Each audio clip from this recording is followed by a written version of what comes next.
那不是田园小满吗？那个爆火的田园博主。就是他，粉丝几百万的那个，专拍种植美食手做的，他的视频可下饭了。这段雨声不错，回去可以配雨后采摘那期。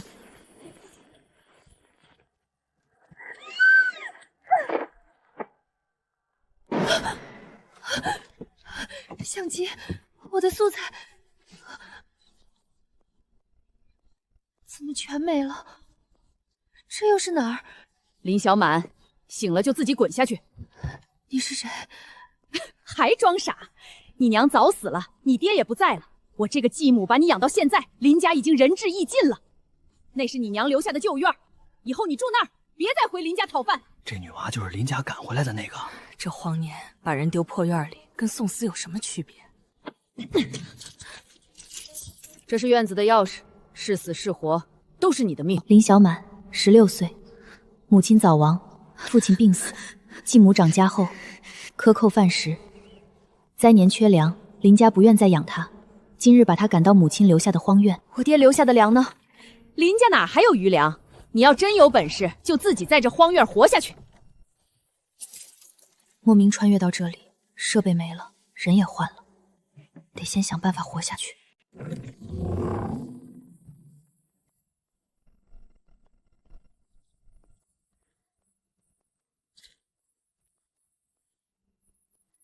土还没死，只是缺水。这硬饼是刚才那女人丢给我的最后口粮，麻绳也是她塞的，估计是想让我找个地方吊死吧。想得美，我偏要活。这是野菜马齿苋，周围干空一片，它怎么会长得这么好？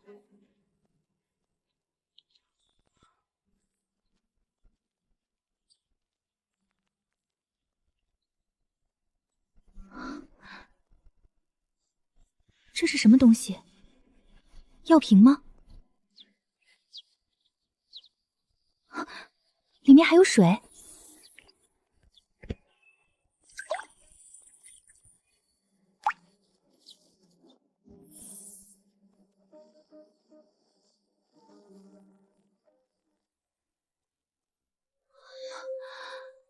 这马齿控竟然被催生了，怎么可能？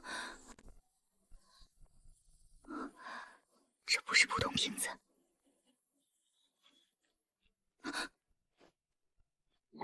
哎呦喂，这破院子你也敢住？你是谁？隔壁的。你娘以前住这儿，我见过你小时候。你继母是真狠，这地方连狗都不愿意待。你看这屋顶漏成筛子，那灶房烟道都塌了，水缸裂成那样，连水都存不住，墙根都空了，一阵风都能吹倒。晚上要是下雨，你连个躲的地方都没有，总比没地方去强。嘴还挺硬，你这身板撑不过3天。拿着，别说我没提醒你，入夜前把火升起来，不然晚上冻死你。你为什么帮我？帮你？哼，我这是怕你死在这儿，晦气到我家门口。有柴就能生火，有火就能熬水，有水活路也就有了。这份情我记下了。荒年里人心比天还冷，粮能换命，命也能换粮。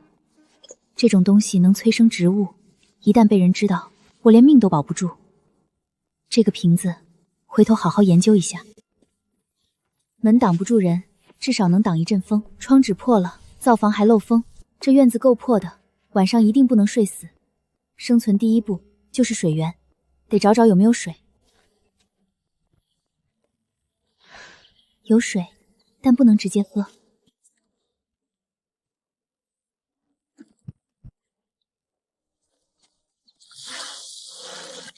先沉淀。碎石蓝大渣，细沙绿泥，草灰压味，就不再蓝一遍，水就干净了。还不够，得烧开，杀菌。根留下，有了小玉瓶，以后可以继续收割。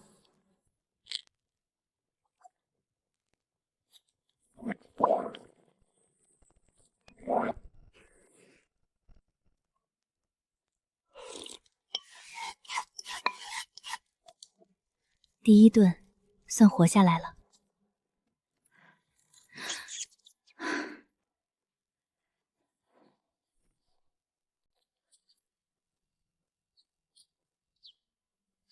家里已经没有能吃的东西了，再不出去找，撑不过2天。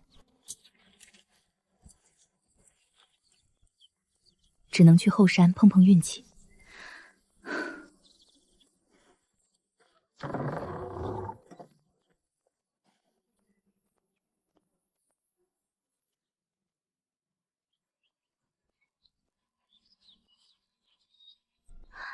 芥菜苗还没长开，可以带回去种在院子里，用小玉瓶催生。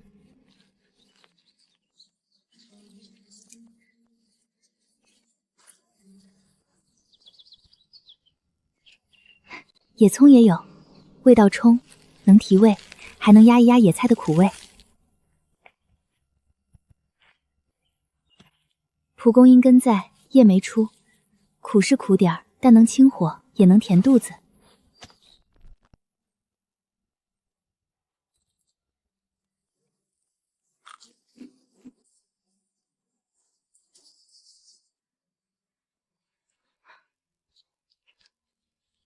木薯还是带汁的，这种白汁里有毒，沾手还好，进嘴就要命。生吃会吐会晕，重的可能有生命危险，得处理干净。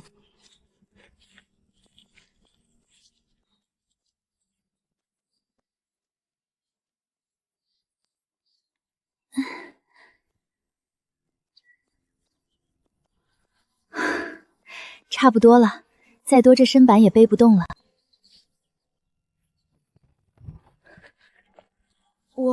我叫陆长顺，是你隔壁家的。这是我娘让我给你的。看来是昨天那位婶子。这是你从后山挖的？坡下那片。你别动，别吃，我去叫我娘。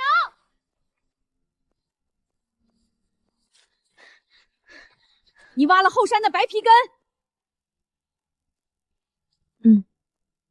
这东西你也敢往家里带？不要命了！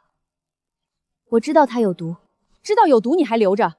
你是嫌自己命长，还是想拖累旁人？它不是不能吃，是不能乱吃。你说什么？这个汁有毒，生吃会中毒，随便煮一下也不行，要处理干净才能吃。你一个小丫头，哪来的这些说法？先把外皮和内层粉皮削净，切成薄片或细条，放进清水里泡，至少泡1昼夜，中间要反复灌水，把毒洗掉。下锅要大火煮透，不能加生。泡过的水和头一锅水都要吊掉，不能喝，渣也不能喂牲口。你确定这样能吃？我见过人这么做。荒年里能吃的东西不多，要是真能成，是条活路。但你这法子，我听着心里没底。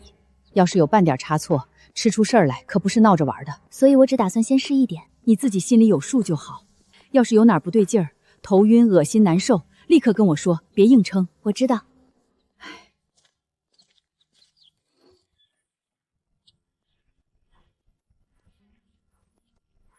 前院太显眼，还是造房后的小地安全些。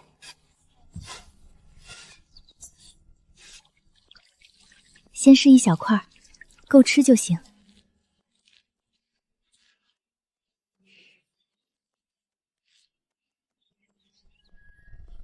省着点用，先放到水里稀释一下试试。这样应该能多用几次。稀释后果然效果弱了，但还是能催熟。接下来就等它们完全成熟了。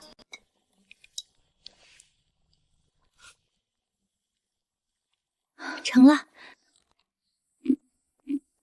能吃，口感还不错。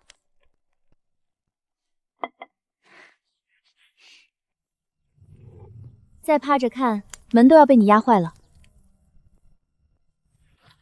我娘让我来看看你有没有事。我没事。林丫头，头晕没有？恶心没有？没有。娘，她刚才吃了2口都没事。婶子，你尝一口，确认一下味道和口感，看看能不能当正经吃食。没苦味儿，也不麻，有点香糯。还挺顶饱的。你这丫头真有本事，居然把这带毒白皮根弄成能吃的了。以前村里人都当它是害命的东西，谁也不敢碰。不是不能吃，是没人会弄。既然能吃，还能顶饱，要是烙成饼，婶子，这白皮根做成饼，是不是可以拿去镇上卖？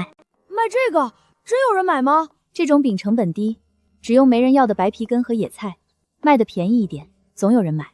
你这丫头，才被丢过来没2天，就开始想着做买卖了？不想办法挣钱，迟早活不下去。镇上倒是有能摆摊卖吃食的地方，但这年头乱得很，得有路子。我哥常年走镖，肯定知道路子。我也可以帮忙挖白皮根，山上哪片多我都知道，还能帮搬回来。你倒是积极。我力气大，帮你干活，你给我管饼就行。小满姐，就在那片坡下，平时没人敢挖，所以白皮根很多。这片土松，坡又背阴，难怪根长得大。你看，我没记错吧？记性不错。我就是山下跑得多。别急，顺着根边慢慢拨土，别直接往下铲，先把周围的土松开，再一点点往外带。这样，别硬拽。还有，尽量别让断口露出来，枝叶沾到手会麻。挖出来就用草叶包住，小心点儿，别伤了根。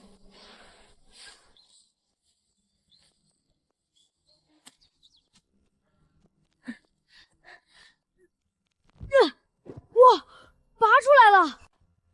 小满姐，这个大！慢点儿，挖根不是拔萝卜。我知道了，小满姐。应该够了。今天先做一批柿饼，不能贪多。我还能背。你能背，不代表灶能烙得完。吃食做多了放坏，就是浪费。听小满姐的。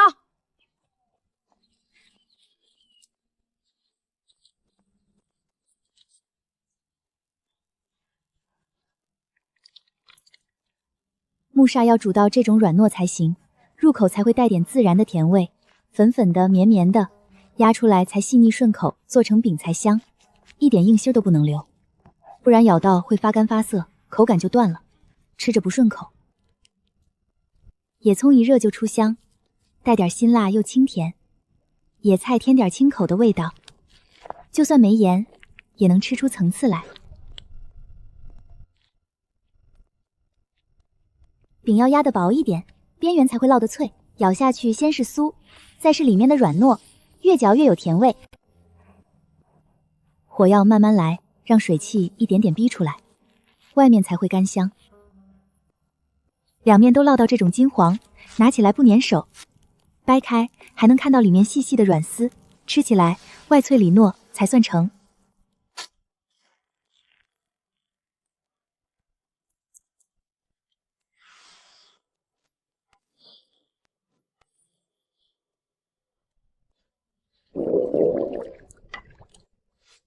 你先尝一口。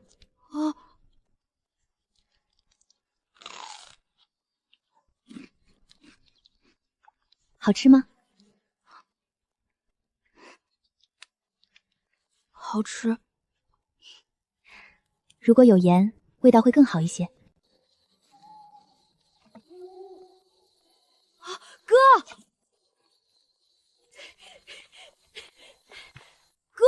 你回来的正好。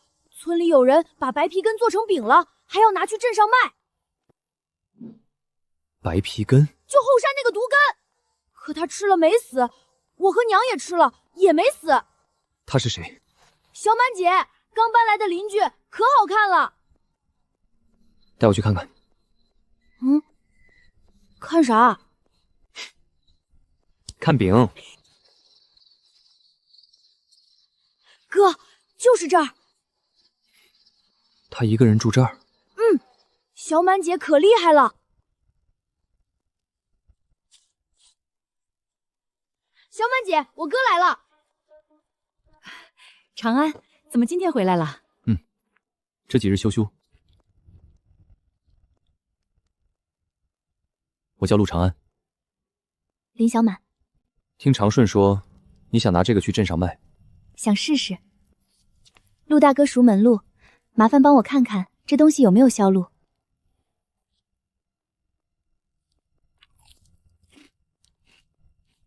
这东西能放多久？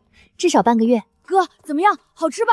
味道不错，有嚼劲儿，也有野葱香，关键能顶饱。镇上会有人买吗？若是赶路的脚夫、车夫杂役会买。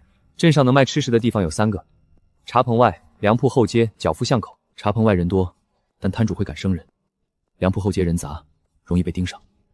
那去脚夫巷口。对，他们要顶饱，不挑精细，只要价钱合适，能开第一批口碑。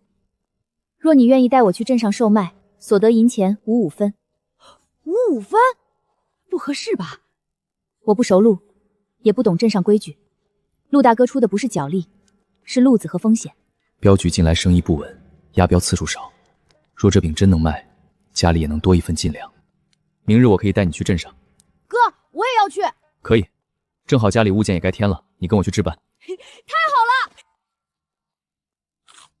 还有一件事，陆大哥请说。你想卖多少文一张？1文1张，可以。第一次试卖，价低些，容易开口。先把人引过来，再看情况。好，那就1文1张，先试一趟。路上注意安全，早点回来。放心吧。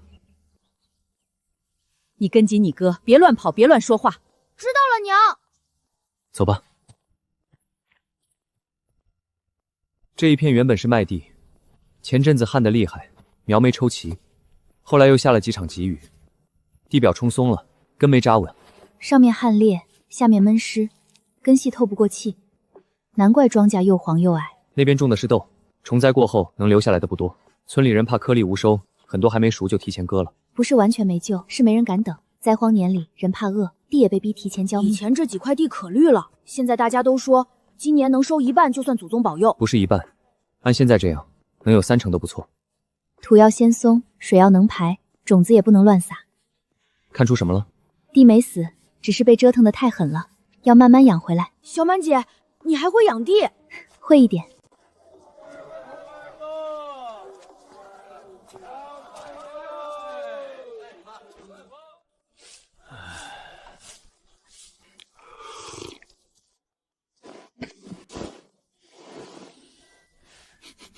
卖什么的？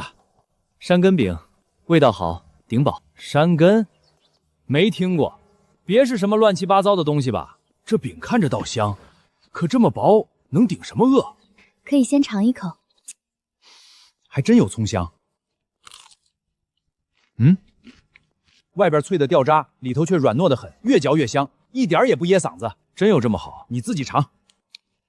比我刚买的杂粮饼顺口多了，还带点回甜。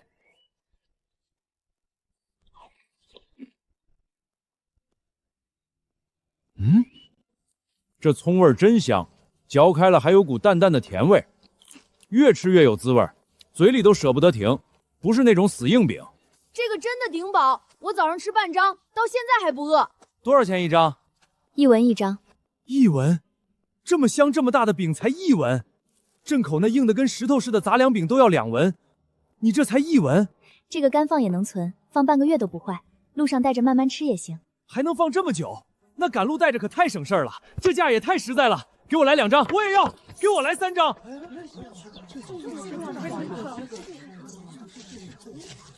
您拿好。真这么顶爆，还能放半个月？给我也来1张。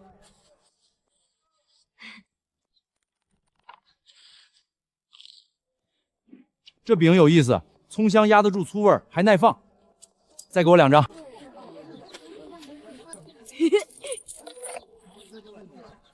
还有没有？我也要2张。大叔，已经卖完了。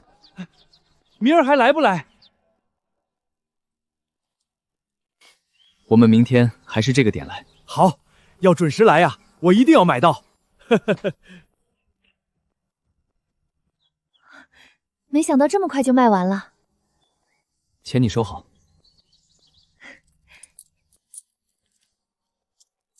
小满姐，我们真的全卖完了，这么多钱呢！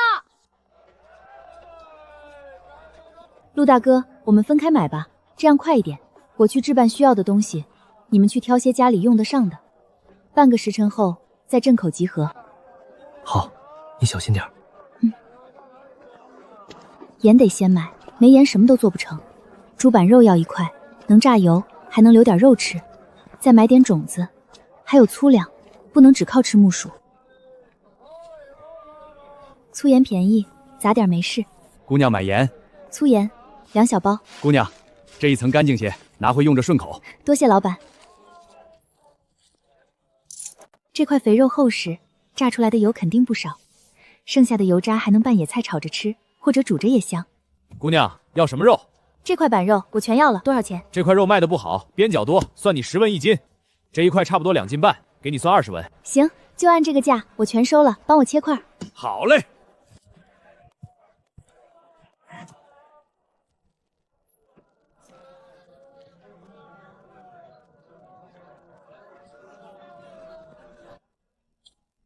细粮贵，先买粗粮顶着，能撑日子。要多少？粗粮1斤3文钱。来1小袋粗粮，先称2斤。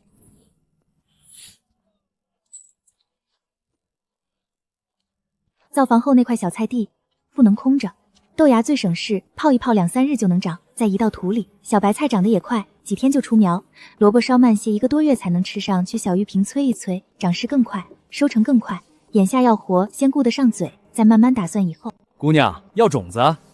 我们种子多，都是新收的，长得快。小白菜种，萝卜种，再来点黄豆种。好嘞，这几样长得快，见效早，正适合现在种。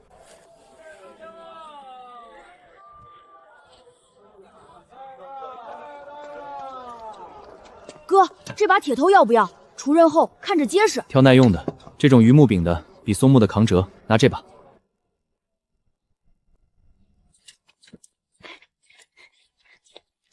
小满姐，你买了这么多，够用一阵了。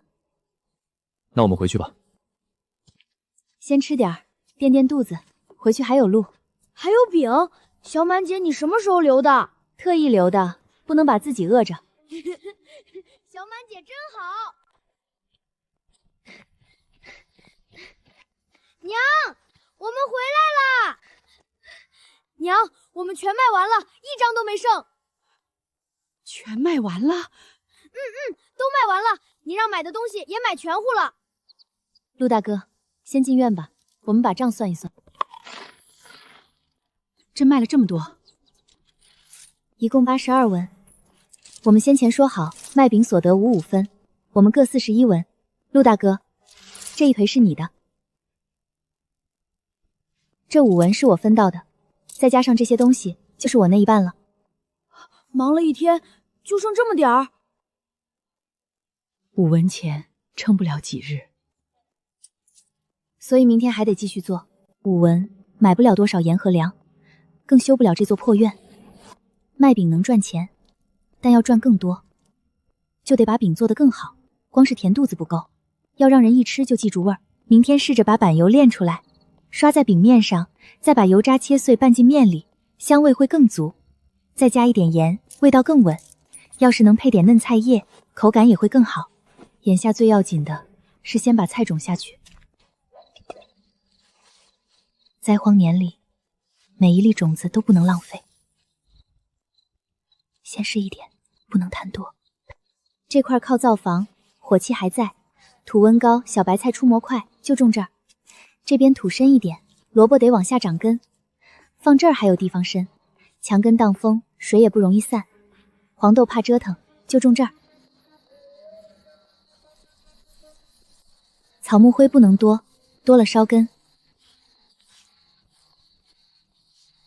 薄薄一层，压虫也能让土松一点。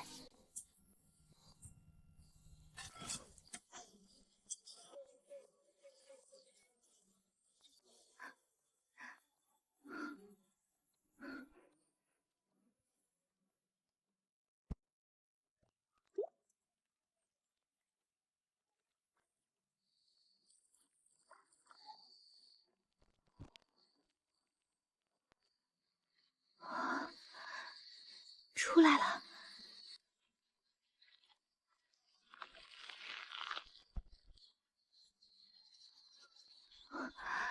真的发芽了。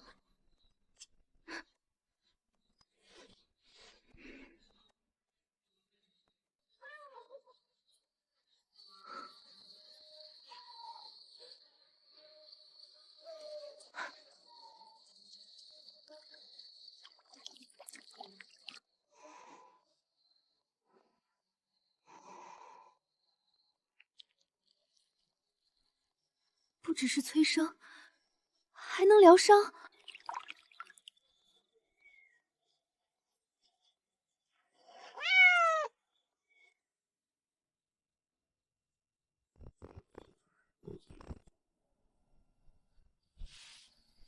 喝了我的水，就要帮我守住这个秘密哦。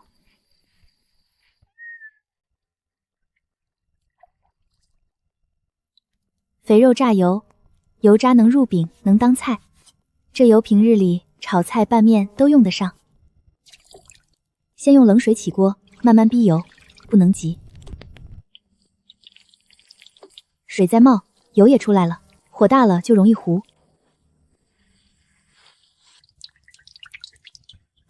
声音变了，说明油开始真正出来了。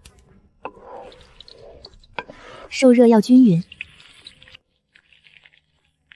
油清色亮，说明火候对了。现在刚刚好，再多一会儿就苦了。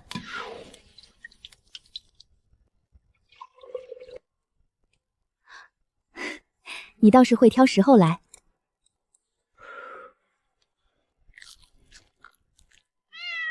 连你都觉得香，那就成了。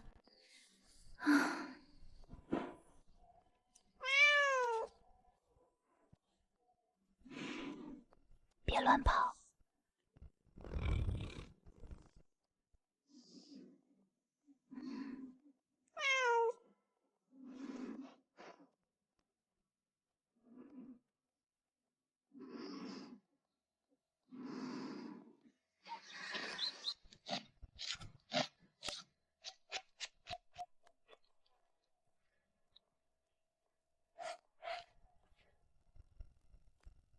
油渣增香，盐稳味，嫩菜提清气，入口不能只有油，要有层次。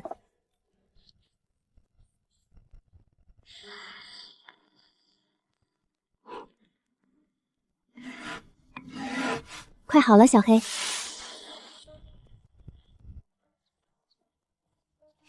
小满姐，这味儿比昨天还香。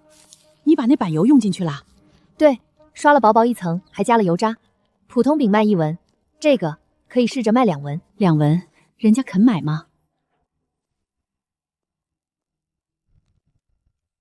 来，长顺，先尝一口。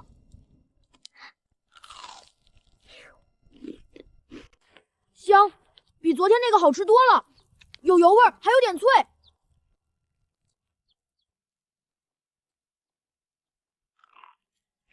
软糯里带着油渣的脆，吃着不干也不腻。这饼肯定值2文。小院什么时候多了只小黑猫？昨晚跑来的，叫小黑。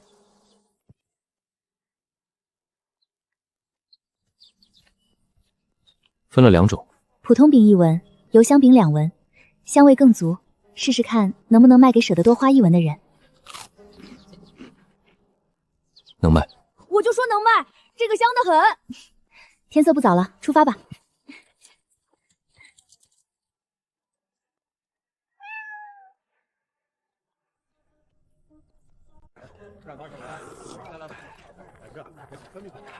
姑娘，今日可给我留2张。哎，昨日那个山根饼还有没有？给我先来3张。有，今日带的比昨日多。今日有2种饼，普通山根饼1文1张，油山山根饼2文1张。这2个看着就不一样，这个油纸包的香得多。2种饼都一样顶饱，油香会更香些。那普通的先给我3张，我要2张油香的。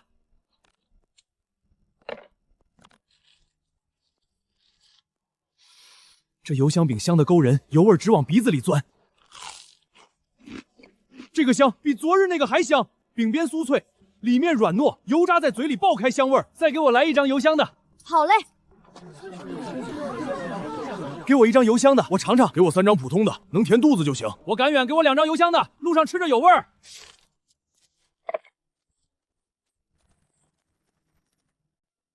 姑娘，你这2种饼卖的可真快。老板有事。你们每日背来背去也累，不如把饼放我这茶铺里代卖，我帮你们卖，卖出去抽成。怎么抽？抽1成。这事儿我们回去商量，明日给您准信儿。行，静候姑娘佳音。茶棚老板的话，你怎么想？是个不错的路子。你现在是休沐日，能陪我们出来摆摊，等过几日回去当值，就不能日日出来了。确实如此，不过也不能急，回去考虑好再决定吧。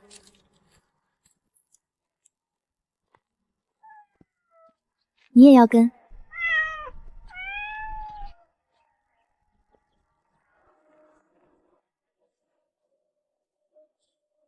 小黑，慢点儿。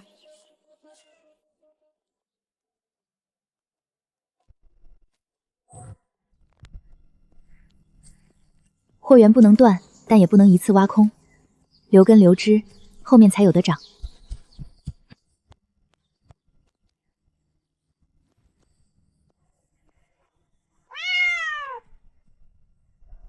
小黑，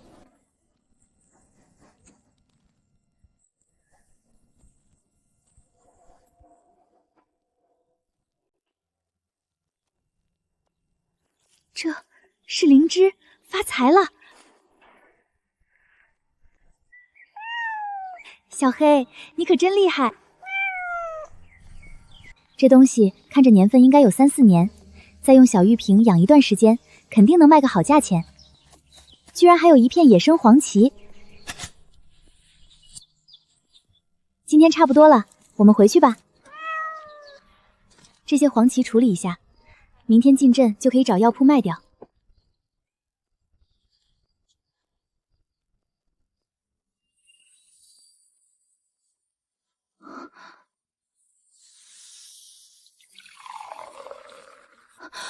这是在吸灵气。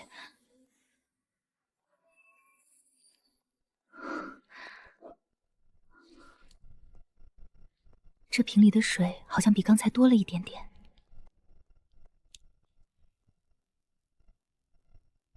看来一株药材中的灵气只能被吸收一次，但其药性似乎并未减弱。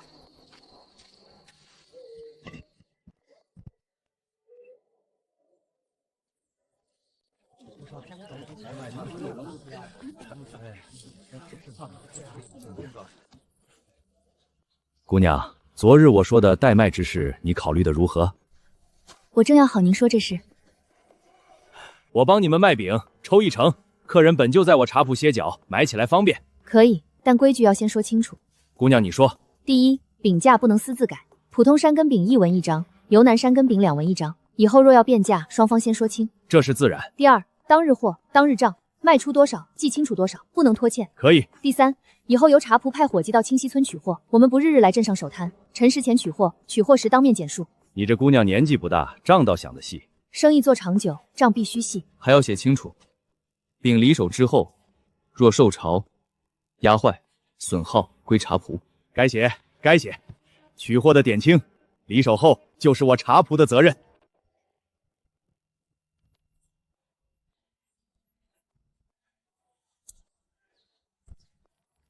姑娘，请过目。没问题了。小满姐，卖饼还能写成文书啊？写清楚才不容易乱。一式2份，你1份，我1份。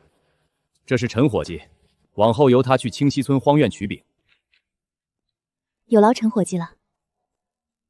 小满姐，这是什么？黄芪能吃吗？是药材，昨日在山里挖到的，今日打算寻个药铺问价。陆大哥，可知道有可靠的药铺吗？知道，城西有一家，口碑不错，我带你去。掌柜，收山货药材吗？收的，姑娘拿来看看，我给你仔细瞧瞧。这批不错，根条整齐，药性足。姑娘，这药材你处理的用心，这黄芪成色好，我按好货给你算，不亏你。这一捆我给你3两6钱银子。这个价格比我预期的还要高。好，姑娘做事利落，往后若还有这般好货，尽管送来，我这边一定按实价收。若是晒得干的药材，价钱还能再高些。多谢掌柜，若再挖到好的，定会先送来这里。你点一遍，账要明白。数清了，多谢掌柜。一捆根子竟然卖了3两6钱银子，这家掌柜识货，人也实在，给家公道。走，今天赚了钱，我请你们吃面。老板，3碗阳春面。好嘞。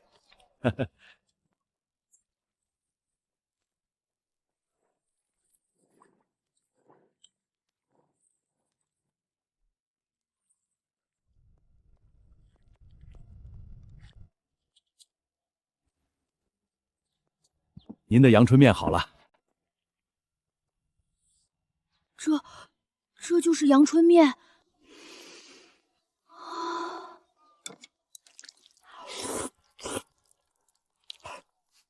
好吃，又软又滑，还带点劲儿，汤也鲜得很，葱香一冒出来就香得不行，越吃越想吃，根本停不下来。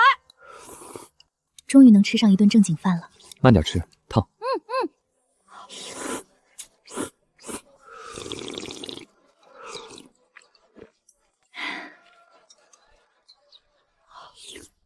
太好吃了，要是顿顿都能吃上就好了。林姑娘，明日我就要去当值了。这么快？休了几日，该回去了。你这边还有什么需要帮忙的？荒院这边灶房和屋子都要简单修一修，我自己能做些小活，但有些地方还是得找人。陆大哥，有没有靠谱的师傅介绍一下？村东头的赵木匠手艺稳，做木桶架子都行，还有李泥匠补灶糊墙都熟，做事都踏实，不乱要价。赵伯可厉害了，做的木桶个个结实。我今晚回去帮你问问他们。那就麻烦陆大哥了。陆大哥，这是今日卖饼该分你的。往后不能带你去镇上，所以往后山根饼的分成，你收回去吧。陆大哥，这分成不能收回。为何？这生意不是我一个人撑起来的，后面你去当值，我一个人忙不过来，还需要婶子还要过来帮忙烧火糊灶看饼，长顺也要每日过来搬柴洗木薯帮我分货，婶子和长顺还是要出力，这份分成是给他们的。你想清楚了？想清楚了。好，那这份分成先照旧。那我往后一定要更加卖力干活。林姑娘，茶棚来取饼了。来啦！陈伙计请进，先喝口水吧。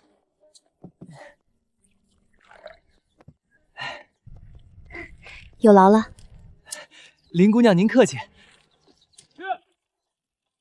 这便是咱们村新搬来的小满吧？长安昨夜来找过我，说你这边要修屋梁门窗，我们就一早过来看看。灶口、窗墙、屋角漏风的地方，我都能帮你瞧瞧。两位师傅请进。这2根梁有点老了，最好早点换一换。雨一多，怕压不住。门框有些歪，门纱也松了点，夜里风一吹，门关不严。窗框得加固，缺的窗帘补上。屋檐下那几块木板也要重新钉牢，不然雨天还漏。这灶口裂得深，烧火容易跑烟，砚道也漏。窗宽和墙角得重新糊一层泥灰，不然冬天风直往里钻。两位师傅看着，要怎么修才稳？那就不能只补表面，得结实些。灶房火要稳，烟要顺，做吃食的地方不能今天补了，明天又裂。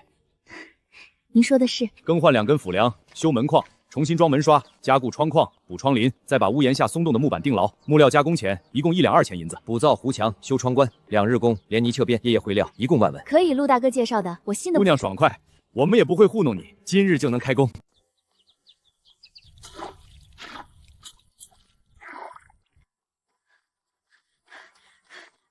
赵叔，木条放哪儿？先搁门边，别挡路。好嘞。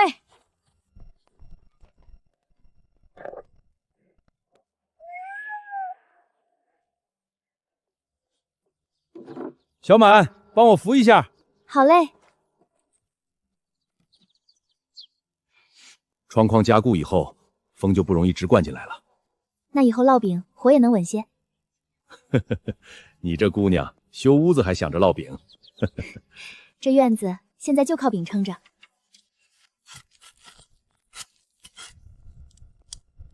火从这儿进，烟该从那儿走。可你这烟道漏，灶口又裂，火烧起来一边旺一边虚，灶修顺了，火就稳了。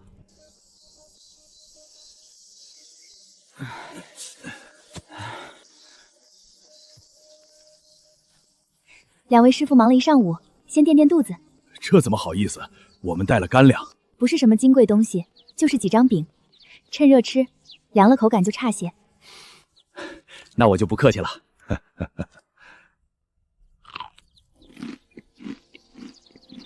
这饼边微脆，里面软糯，野葱香混着淡淡回甜，香啊！外头香，里头软，吃着不噎嗓子。灾年里能有这口，真不错。这还是普通的，小满姐还会做油香饼，更香。林姑娘，你这手艺真能养活人。要是今年田里也能像你这饼一样争气，大家日子就好过了。今年收成是真不好，前头旱后头涝，虫灾刚过去，田里又闹大红虫。大红虫？小满，你刚来，怕是不知道，那玩意儿就是水沟到田里到处爬的，壳硬，青黑里透点红，2只大钳子，家人可疼，还会打洞，田埂被它钻的全是眼儿，水一漏，秧苗就遭殃。雨后最多，一片片从沟里爬出来。你拿木棍赶，它还举着钳子给你横。不光家人疼，它尾巴一卷一卷的，跑得还贼快。它是不是身上一节一节的，尾巴像扇子？对，硬壳大钳打洞，稻田水沟，这不就是小龙虾吗？这些都是刚摘的嫩野菜，回头剁碎了拌进饼里正合适。你们这是在说大红虫？怎么又提起那东西了？婶子，你也见着大红虫啦？怎么没见着？我摘野菜回来路上，顺路往村西田边看了一眼，水沟边全是，田里到处钻，看着就烦得很。我就说吧，这东西今年又要祸害田了。那东西又脏又横，家人还疼。前几日才清过一回，今日又冒出来。婶子，这大红虫哪里最多？就在村西那片低洼田，那边沟多水也浑，最多了。村里有人吃过吗？没人正经吃。灾年饿极了，有人烤过2只，说腥得很，肉也没几口，后来就没人碰了。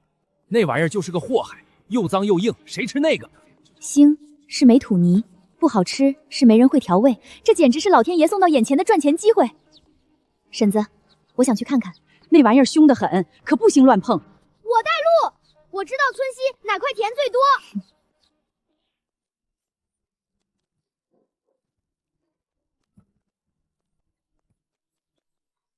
小满姐，走这边，进。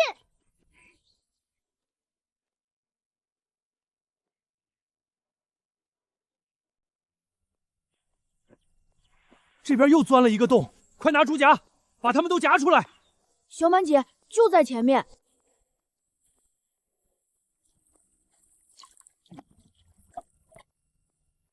过去看看。你别离太近，他真会夹人。我知道。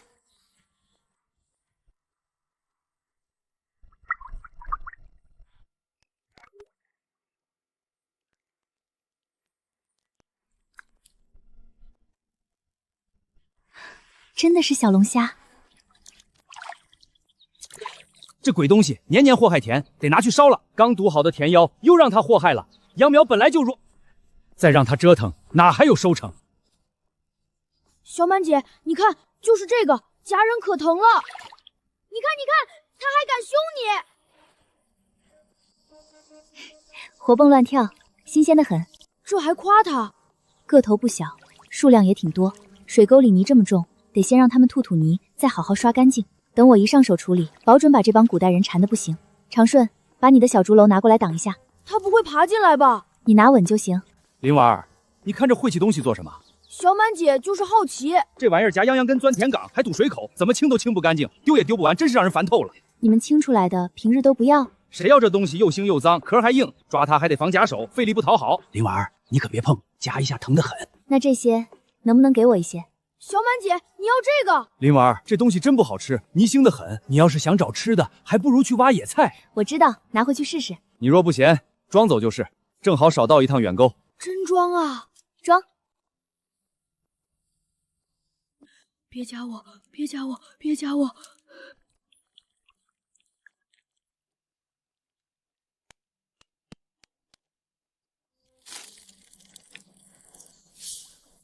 今天的收成还不错。小满姐，他们不会爬出来吧？扎紧就行。我觉得他们在瞪我。他们现在忙着活命，没空瞪你。今晚先让他们吐泥。吐泥？想吃干净东西，第一步就是让他先把脏东西吐出来。小满姐，你真要吃它呀？我会保证你嘴馋。我才不馋这个呢。小满回来了。赵叔、李叔，今日辛苦了。今日尺寸都定好了，屋梁、门框、窗框也都看准了，明日换梁加固，后日再收尾。灶台修好后，明日再把墙面补上。好。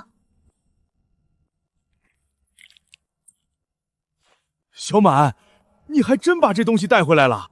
你拿这玩意儿做什么？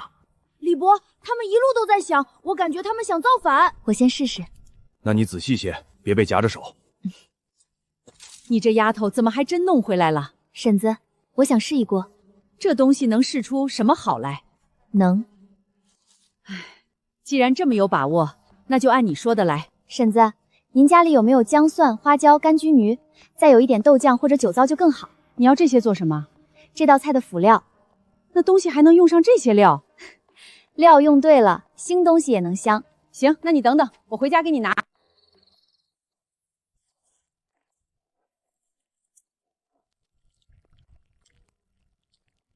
还挺精神的。水沟里捞出来的东西，第一步不能急着下锅，先吐泥，把肚子里的脏东西吐干净。盐能逼它吐，酒能压一点泥腥。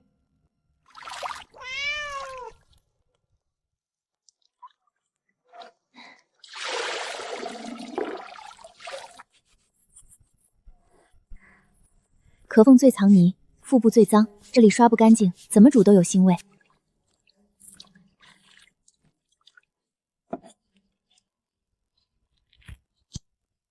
这条脏线必须去掉，吃进嘴里发苦发腥，坏一整锅味。头不能乱用，香味也在这里。脏的去掉，鲜的留下。处理起来确实麻烦，但做好了，那味道绝对让人忍不住一口接一口。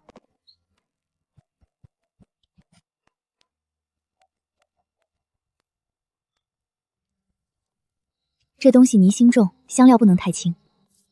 姜蒜去腥，花椒提麻，茱萸出辣，豆酱给底味，酒骚水收腥气。油要够，香才挂得住。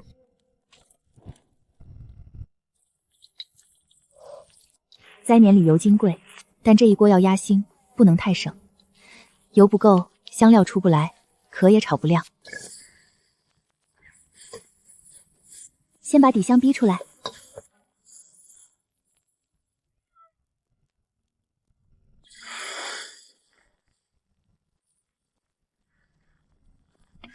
先炒到变红，壳里的腥气才会散，香料也能钻进去。现在才是真正出味，不能直炒，得焖，壳硬，味要靠汤汁慢慢进去。火不能太小，香气进不去，也不能太猛，汤干了就糊。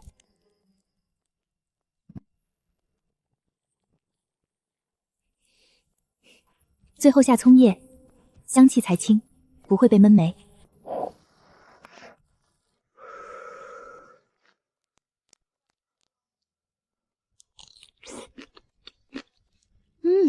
终于成了，真鲜啊！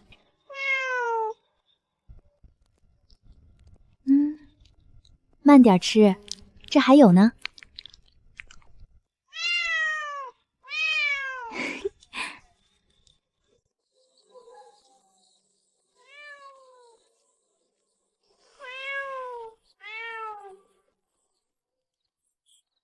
小满姐，是不是你来了？我闻到香味了。你这丫头夜里做什么了？怎么香成这样？进去再看。小心烫。姐，这就是你说的好东西。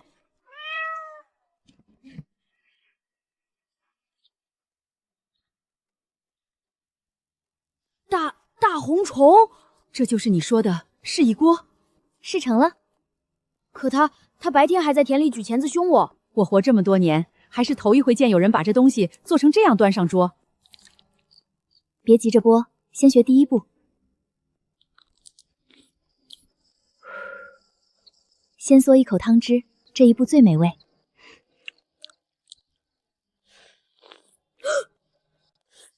这汤汁这么香，这味儿真是绝了。再来第二步，抽尾肉。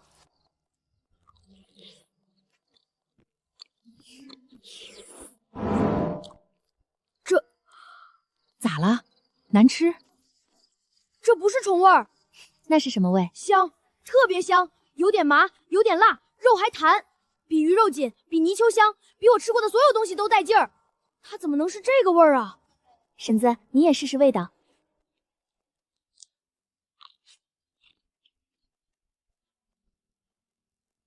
娘，好吃吧？这真是那大红虫，就是今日田里奇带回来的那篓。它怎么能香成这样？土泥刷洗去脏线，再用姜蒜、花椒和治鱼压腥，腥下压下去，鲜味就出来了。小满姐，这个我还能再尝一只吗？你也想吃？他已经尝过了，连小黑都比我先吃。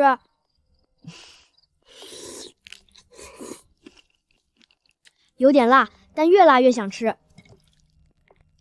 这香味厚，吃着不腻，那点麻味儿还吊着人，怪不得停不下。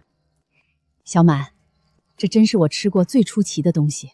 不只是出奇，是最好吃，比阳春面还好吃100倍。今天是谁说不馋的？小满姐，我收回那句话。没出息。娘，你也没少吃。我这是替小满尝味。小满，你这味道比镇上酒楼的招牌菜还要好。沈家去过酒楼？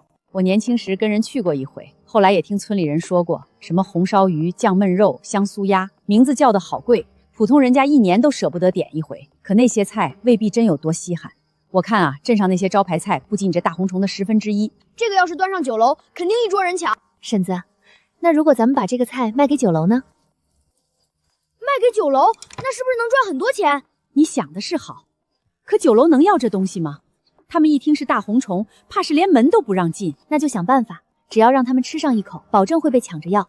毕竟酒楼看重的无非就是味道、稀奇和利润。利润是什么意思？就是他们花少钱买，卖出去能赚多钱。那这个利润肯定大，村里人都不要，咱们拿来不花钱。你倒算得快。长顺这话没错。第一，大红虫现在没人要，大伙儿都嫌它祸害田，清出来也只是丢远沟，他们巴不得有人带走。这倒是真的。第二，酒楼的客人多半不缺这几口粗粮，他们更看重的是稀罕味、肉感和香气。这道菜有肉还有香，吃起来格外过瘾。过瘾，特别过瘾。第三，做法复杂。土泥、稀耍、去脏线、爆香焖煮，再加上火候和辅料，普通人就算知道能吃，也未必做得好吃。越麻烦，旁人越不好学。对，越不好学，越容易变成酒楼招牌。可哥不在，我们自己去镇上吗？后日是赶集日，人多安全，不碍事。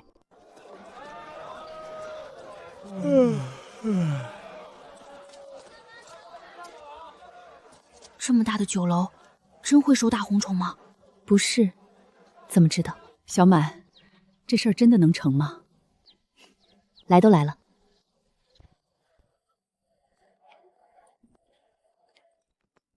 还是老味儿，没什么新鲜的。听说隔壁街新开了一家酒楼，菜式比这边多。下回去那边试试。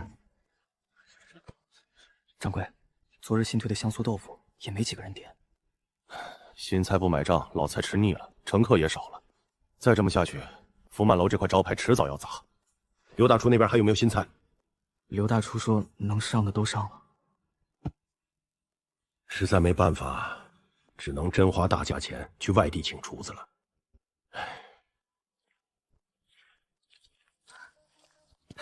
三位客官，想吃点什么？我们找你们掌柜卖东西。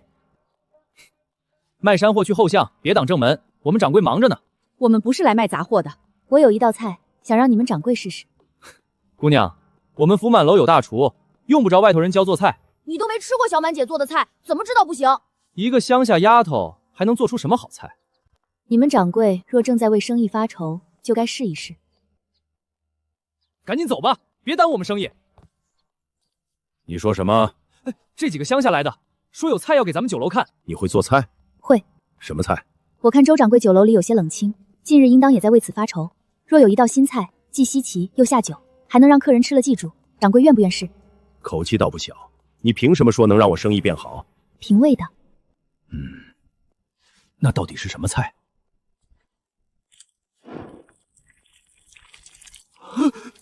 大红虫，这不是田里那些脏东西吗？谁家会吃这个？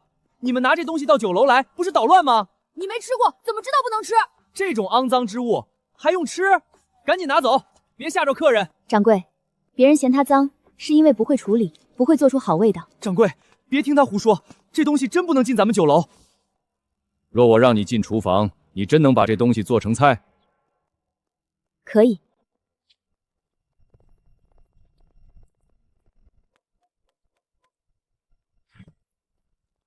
掌柜，这是做什么？让它是一道新菜。哼，拿大红虫试菜。掌柜，咱们福满楼再难，也不至于让这东西上灶吧？刘师傅说的是。掌柜既然让我试，那这道菜由我来做。若入不了你们的眼，我自己认。哼，一个乡下姑娘，还想在我福满楼后厨教我做菜？掌柜，请你和大厨在外稍后。怕人学？对，掌柜想要新菜，就该知道新菜最值钱的地方，不只是食材，而是做法。若做法当场被人看去，我今日就没有来的必要了。可以，偏灶给你用。刘大厨，你先去前头看看菜。掌柜，只是一道菜。成，那我就等着看看他能把田里的祸害做成什么花样。你也出去。是。婶子长顺，你们帮我守着门，不要让人靠太近。放心。交给我。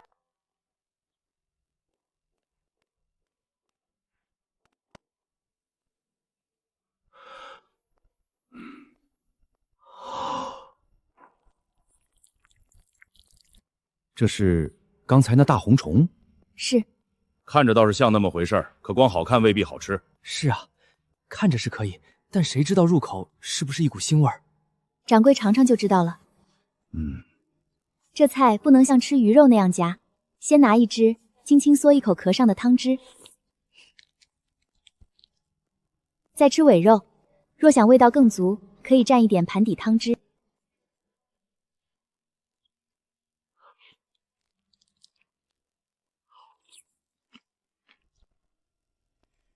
掌柜，怎么样？是不是腥？很难吃？酱香后蒜香足，花椒微麻，茱萸带辣，肉质紧实鲜甜，没有预想的泥腥味，好吃。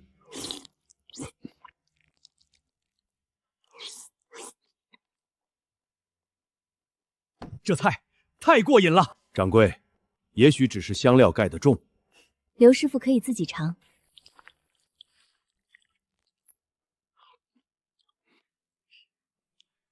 如何？这味道怎么可能？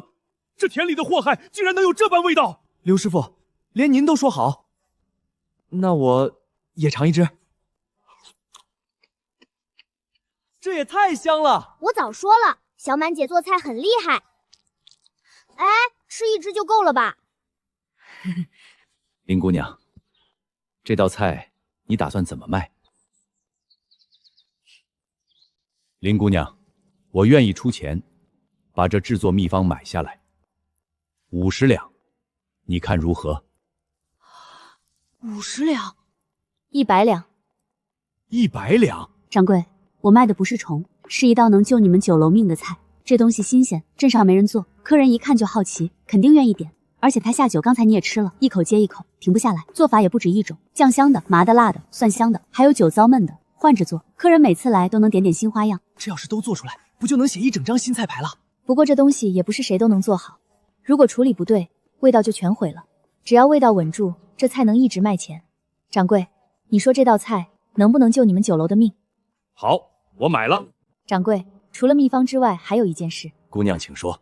大红虫的货源必须由清溪村统一供应。这东西田里到处都是，谁抓不是抓？若谁抓都行，这道菜就做不稳。林姑娘请细说。这东西看着简单，吃讲究不少。若是随便抓来，品质参差不齐，味道自然也不稳。有些处理上的门道，没人会知道，否则大红虫也不会泛滥到满地都是。这话没错。所以大红虫不是随便抓来就能用，要有人统一把关，才能保证每一批都合格。清溪村这边我可以负责教他们怎么做，保证送来的都是能用的货。你的意思是清溪村专攻福满楼？对，我们处理好了，给你们送过来。合格的大红虫，1斤10文，活货，个头足，品质好，送到酒楼直接可用。这个价不高。若真能做到这样，10文1斤，很值。好，就1斤10文。掌柜，合作愉快。合作愉快。小满姐，你真的太厉害了，比我哥还厉害。1斤10文，这消息要是传回村里，怕是人人都要去抓了。婶子，这事儿回村后还得跟李正好好商量一番。好。李正，在家吗？哎呦，贵芳小满来了，快进来，快进来。李正爷有大事。你这小子一张嘴就是大事。李正叔，我想跟您谈田里大红虫的事。哎，这玩意儿最近可把人折腾坏了，又是哪块田遭殃了？这回不是坏事。李正爷，这东西能卖钱？啥？这祸害还能卖钱？走走走，进屋说。李正叔，我们去了镇上的福满楼，把大红虫做成菜给掌柜尝了。一开始掌柜还嫌弃，说这玩意儿谁吃啊？结果一口下去，筷子都停不下来。我跟掌柜谈好了，我们村给他们供货，按1斤10文收。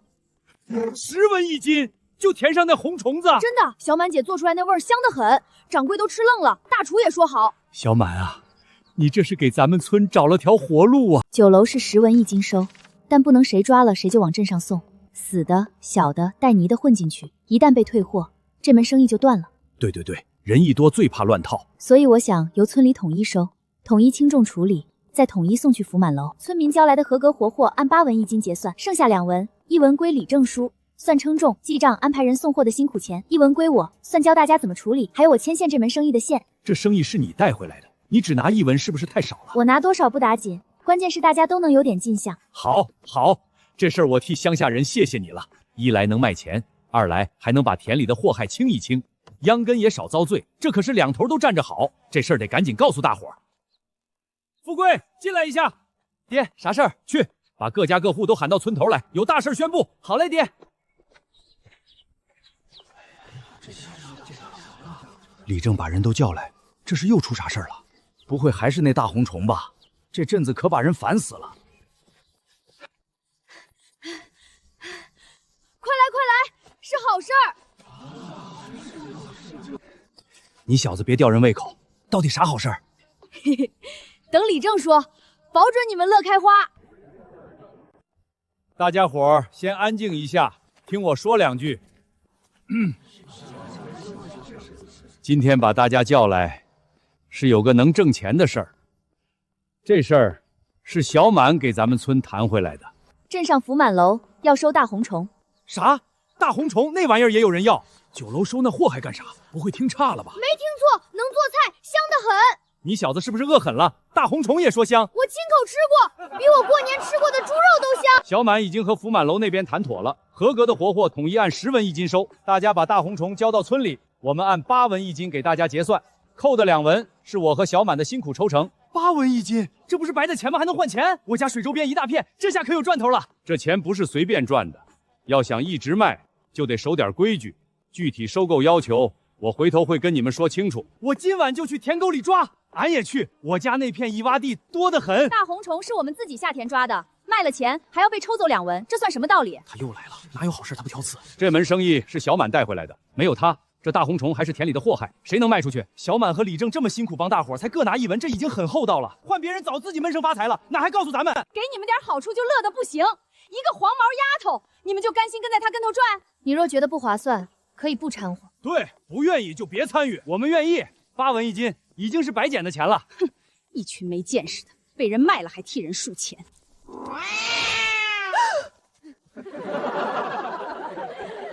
小黑都嫌你嘴碎，一只晦气黑猫也敢冲我叫，呸！小黑回来，看什么看？晦气东西！哼！行了，今日先回去准备竹篓木盆，明早到村头称重。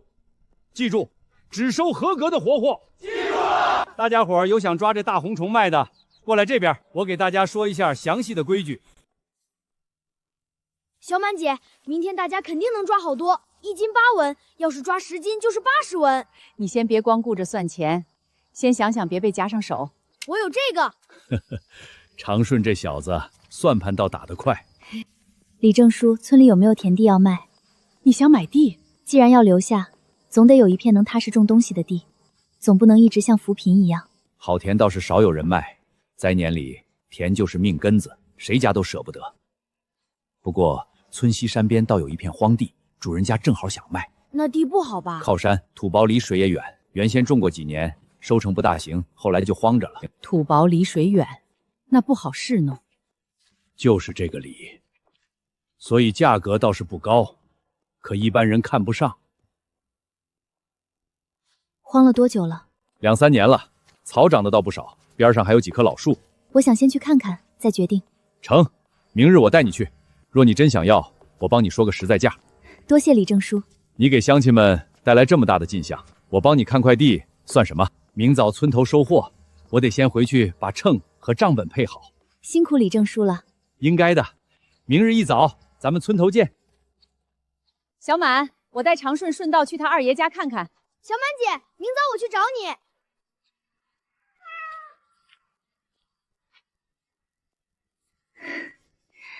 终于算是在这里踏踏实实活下来了。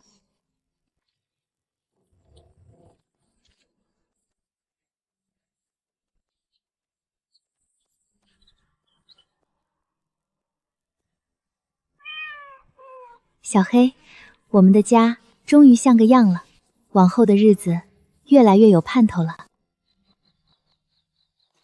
一个外来的丫头片子倒会装好人，还有那黑猫晦气东西，冲谁哈气呢？8文1斤就把你们哄住了，一群没见识的，这日子过得连口热饭都没有。